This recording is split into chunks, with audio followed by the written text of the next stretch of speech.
ಸ್ನೇಹಿತರೆ, ಎಂಟ್ರಿಯಲ್ಲೇ ಒಂದು parking area come garden ಇದೆ ಮತ್ತು ಸುಂದರವಾದ ವಾಟರ್ ಫಾಲ್ಸ್ ಇದೆ. ಅಲ್ಲಿ ಬುದ್ಧ ಮೌನವಾಗಿದ್ದಾನೆ, ನೋಡಲು ಸುಂದರವಾಗಿ ಕಾಣ್ತಾ ಇದ್ದಾನೆ. ಗ್ರೌಂಡ್ ಫ್ಲೋರ್ನಲ್ಲಿ ಒಂದು ಓಪನ್ ಸೀಟಿಂಗ್ ಏರಿಯಾ ಜೊತೆಗೆ ಒಂದು ಪರ್ಸನಲ್ ಆಫೀಸ್ ಕೂಡ ಮಾಡಿದ್ದೀನಿ.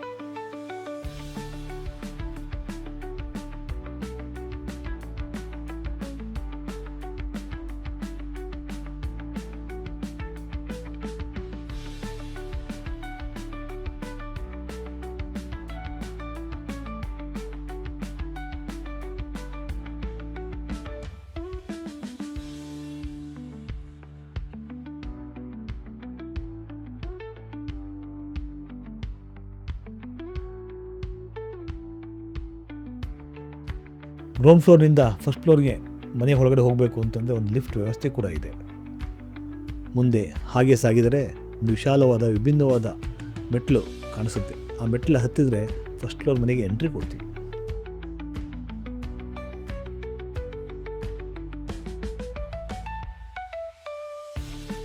ನೋಡಿ, ಒಂದು ಎಂಟ್ರಿನಲ್ಲೇ ಫೋಯರ್ ಇದೆ, ನಂತರ ಒಂದು ಸುಂದರವಾದ ಲಿವಿಂಗ್ ಏರಿಯಾ ಕಾಣಿಸ್ತಾ ಇದೆ.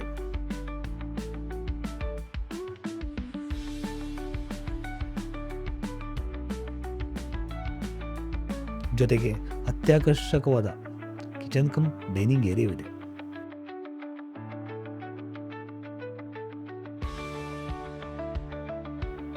ಕಿಚನ್ನಲ್ಲಿ ಕೊರಿಯನ್ ಸ್ಲ್ಯಾಬ್ ಕೌಂಟರ್ನ ಬಳಸಿದ್ದೀವಿ.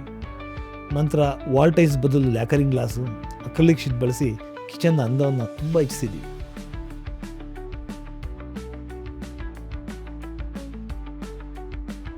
ಫಸ್ಟ್ ಫ್ಲೋರ್ನಲ್ಲಿ ಹೊಸ ಮಾದರಿಯ ಮಾಸ್ಟರ್ ಬೆಡ್ರೂಮ್ ಒಂದಂತ ಹೇಳ್ತೀನಿ.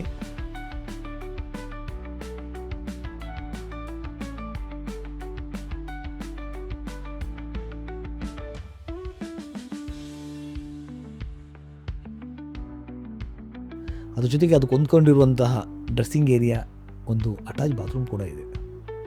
ತುಂಬ ವಿಭಿನ್ನವಾಗಿ ಚೆನ್ನಾಗಿದೆ.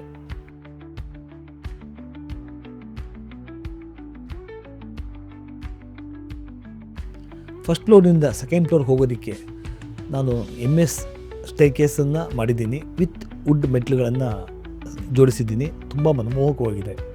ಸ್ಟೇರ್ಕೇಸ್ ಹತ್ತಿ ಹೋದರೆ ಎದುರಿಗಿರೋ ಲ್ಯಾಂಡಿಂಗ್ ವಾಲ್ನ ವಿನ್ಯಾಸ, ಡಬಲ್ ಏರ್ ಸೀಲಿಂಗ್ನ ಡಿಸೈನನ್ನು ಸ್ಟೋನ್, ವುಡ್, ಮಿರರ್ ಮತ್ತು ಆರ್ಟಿಫಿಷಿಯಲ್ ಗ್ರಾಸ್ ಬಳಸಿ ಅದ್ಭುತಗೊಳಿಸಲಾಗಿದೆ. ನೋಡ್ತಾ ಇದ್ದಿಲ್ಲ ಸ್ನೇಹಿತರೆ, ಎಷ್ಟು ಚೆನ್ನಾಗಿ ಕಾಣ್ತಾ ಇದೆ.